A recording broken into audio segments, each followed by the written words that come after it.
এই যে আজকে একটা বিশেষ টপিক নিয়ে আপনাদের কাছে আলোচনা করতেছি। তো আজকে আমি এখানে আসছি দীর্ঘ 6 মাস পরে আর কি, গ্রামে আসছি। তো আমি থাকি ঢাকায়, ঠিক আছে।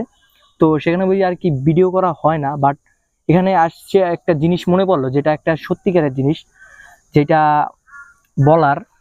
আমি মনে করেন দীর্ঘ 6 মাস ধরে আর কি গ্রামে আসি না, এই আসলাম ঈদের ছুটিতে। তো আমি একটি গাছ রোপণ করেছিলাম, আরো মনে করেন কত 4-5 বছর আগে। তো সে গাছটির সামনে বসেই আমি ভিডিওটা করতেছি। সো এই গাছটি একটু দেখা, ওই যে ওইটা দেখা, ওখানে ওখানে ওইটা ওইটা ওইটা। আচ্ছা, এই যে গাছটা, এই গাছটা আমি মনে করো তোমার ওইখানে রোপণ করছিলাম, ঠিক আছে। তো এই গাছটি দীর্ঘ 5-6 বছরের ভিতরে এত বড় হয়ে গেছে, ঠিক আছে।